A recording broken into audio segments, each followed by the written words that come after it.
இயேசுவில் பிரியமானவர்களே, கடவுள் கடவுள்தான், மனிதர் மனிதர்தான்.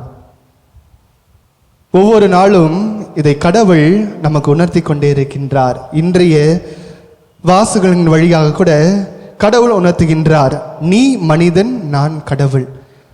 நான் சிந்திப்பது போல நீ சிந்திப்பதல்ல, என்னுடைய எண்ணங்கள் வேறு, உன்னுடைய எண்ணங்கள் வேறு என்று. அன்புக்குரியவர்களே, மனிதன் மேன்மை என்று பார்ப்பது ஆள் பலம் இருக்கணும், பொருள் பலம் இருக்கணும், செல்வம் இருக்கணும், அதிகாரம் இருக்கணும். இதெல்லாம் சேர்ந்ததுதான் மனிதன் தன்னை மேன்மை மிக்கவனாக பார்க்கின்றான். இதெல்லாம் இருந்தால் நான் உயர்ந்தவன், அந்தஸ்து உடையவன் என்று நாம் யோசிக்கின்றோம். ஆனால் கடவுள் மேன்மையாக பார்ப்பது எளிமையாக இருக்க வேண்டும், பற்று உறுதியோடு இருக்க வேண்டும் என்று அவர் பார்க்கின்றார்.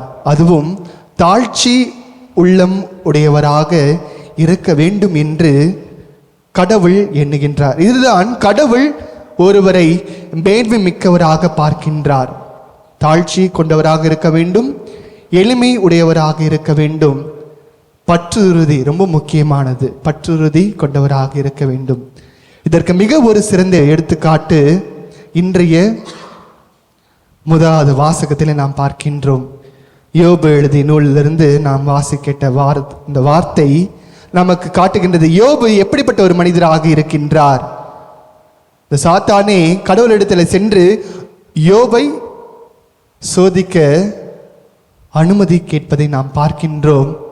யோபு இடத்திலே அனைத்தும் இருந்தது, செல்வ பலம், ஆள் பலம், அதிகாரம். ஆனால் அது அனைத்தையும் அந்த சாத்தான் இழக்க செய்கின்றான்.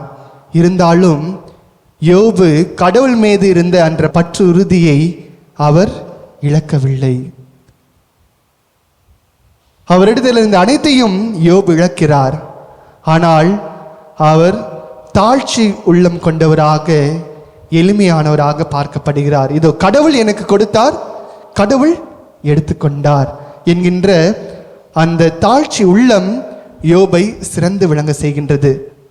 அந்த பற்றுறுதிதான் அவரை மேன்மேலும் கடவுளுடைய நம்பிக்கையிலே வளர்க்க வைக்கின்றது. அன்புக்குரியவர்களே, இன்றைய நற்செய்தியிலும் நாம் பார்க்கின்றோம், யார் பெரியவர் என்று சீடர்கள் அவர்கள் மத்தியிலே ஒரு விவாதம் மேற்கொள்கிறார்கள். உலக மேன்மை அவர்கள் பார்க்கின்றார்கள். நான் தான் அதிகாரமுடையவன், நான் தான் நல்ல ஒரு அந்தஸ்தில் இருக்கின்ற இந்த சமுதாயத்தில், அதனால் நான் தான் பெரியவர் என்று கண்டிப்பாக அவர்கள் மத்தியில் ஒரு மிகப்பெரிய ஒரு விவாத மேடை நடந்திருக்கும்.